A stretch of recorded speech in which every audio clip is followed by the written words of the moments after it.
Assalamualaikum warahmatullahi wabarakatuh. Apa kabar anak-anak sekalian kelas 5 Tolha bin Ubaidillah? Semoga selalu sehat dan tetap semangat ya belajar di rumah. Nah, kali ini Ibu akan membahas tentang pelajaran SKI yang bisa kalian lihat di buku kalian halaman 86. Masih pelajaran tentang Khalifah Abu Bakar Asy-Syiddiq di pelajaran 7 ya anak-anak. Nah, perjuangan Khalifah Abu Bakar Asy-Syiddiq. Ada beberapa perjuangan Khalifah Abu Bakar Asy-Syiddiq, diantaranya Abu Bakar Asy-Syiddiq diangkat menjadi khalifah. Yang kedua, berjuang menumpas gerakan pengacau agama. Yang ketiga, perjuangan dalam perluasan wilayah dakwah Islam. Yang keempat, kodifikasi atau pengumpulan Al-Quran. Yang pertama kita akan bahas tentang Abu Bakar Asy-Syiddiq diangkat menjadi khalifah.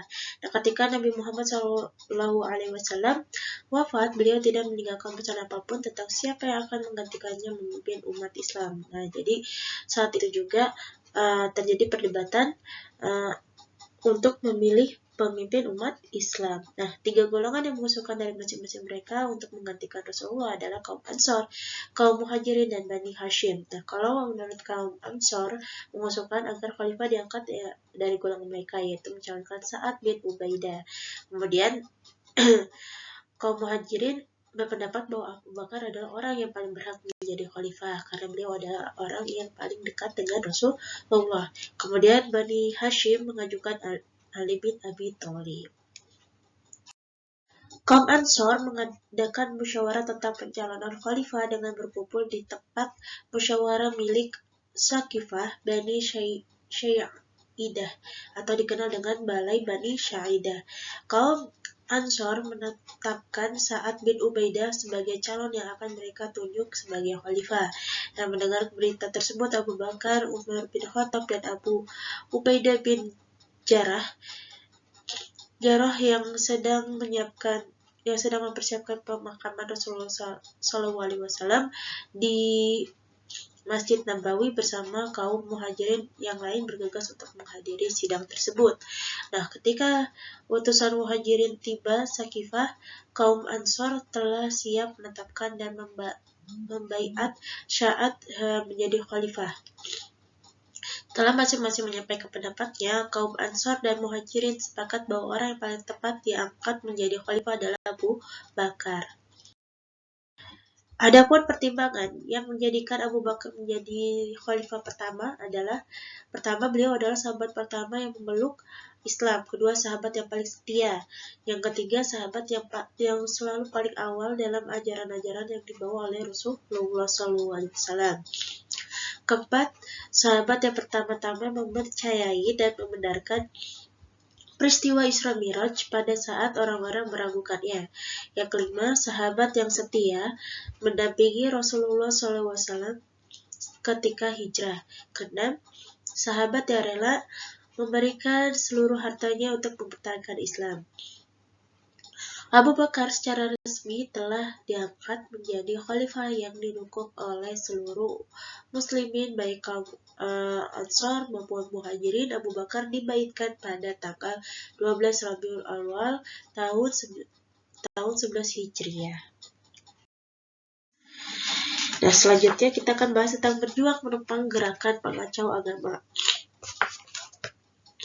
Pada masa awal pemerintahannya, Abu Bakar banyak menghadapi kesulitan, yaitu munculnya golongan orang-orang murtad, golongan masuk Islam karena ikut-ikutan, terus golongan orang yang tidak mau membayar zakat, dan terakhir golongan orang yang mengaku dirinya sebagai nabi. Orang-orang yang mengaku dirinya sebagai nabi palsu yaitu Musailamah Al-Kadzab dari Bani Hanifah di Yamamah, kemudian saja Tamimiyah dari Bani Tamim yang kemudian kawin dengan Musailamah Al-Kadzab. Yang ketiga, Tulaiha bin Khuwailid dari Bani Sa'ad, dan yang terakhir Aswad Al-Ansi dari Yaman. Menghadapi golongan-golongan tersebut, Abu Bakar bermusyawarah dengan para sahabatnya yaitu semua golongan riddah atau golongan yang murtad harus diperangi sampai mereka kembali kepada kebenaran. Untuk menumpas golongan yang murtad, Abu Bakar mempersiapkan 11 pasukan tentara yang masing-masing dipimpin oleh seorang panglima.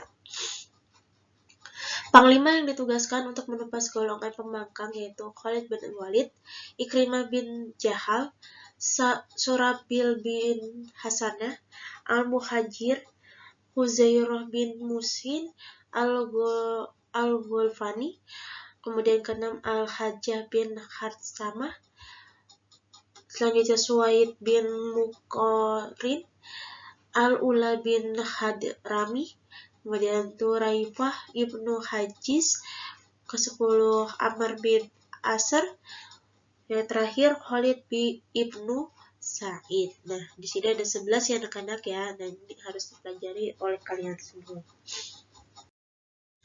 Kemudian yang terakhir, perjuangan dalam perluasan wilayah dakwah Islam. Abu Bakar mulai mempersiapkan pasukan untuk ditugaskan memerdekakan wilayah hingga keluar Jazirah Arab, antara lain membebaskan Irak dari kekuasaan Persia, kemudian membebaskan Syria dari kekuasaan Romawi. Nah, pada awal tahun 13 Hijriah 634 Masehi, Abu Bakar membentuk 4 pasukan untuk menyerang pasukan Romawi. Nah, pasukan Romawi pun tidak bisa mengalahkan pasukan Islam yang dikenal dengan panglima tadi ya. Nah, siapa saja mereka? Yang pertama, Amr bin As, Abu Ubaidah bin Jarrah, Yazid bin Abi Sufyan, Surabil bin Hasanah. Baik, kita bahas di pembahasan terakhir yaitu kodifikasi atau pengumpulan Al-Quran. Al-Quran pada masa Rasulullah SAW tidak dibukukan seperti yang kamu kenal sekarang, dan ayat Al-Quran masih berupa lembaran-lembaran yang tersimpan di rumah para sahabat. Kebanyakan para sahabat menghafal Al-Quran dengan cara lembarannya disimpan sendiri, dan lembarannya bukan berupa kertas, namun ditulis pada kulit kayu, tulang pelepah kurma, dan sebagainya, sehingga dikhawatirkan akan hilang atau rusak.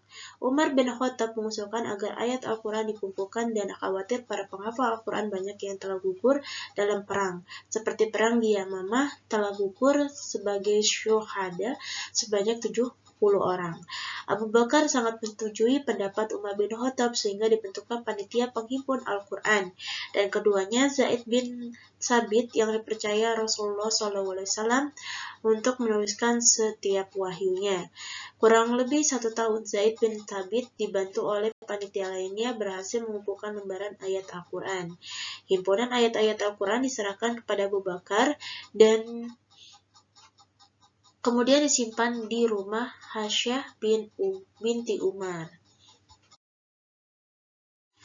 Demikian anak-anak yang bisa Ibu sampaikan dari pelajaran 7 ini, yaitu perjuangan seorang Khalifah Abu Bakar Ash-Shiddiq. Apabila ada kesalahan dalam penyampaian Ibu, mohon dimaafkan, dan ini ada tugas buat kalian. Yang pertama, sebutkan 3 pertimbangan menjadikan Abu Bakar sebagai khalifah pertama. Kemudian di mana kaum Ansar mengadakan musyawarah tentang pencalonan khalifah. Yang ketiga, kapan pengangkatan Abu Bakar dibangkitkan. Yang keempat,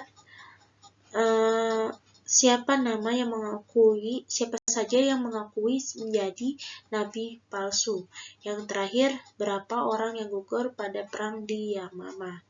Akhir kata, wabillahi taufiq wal hidayah. Wassalamualaikum warahmatullahi wabarakatuh.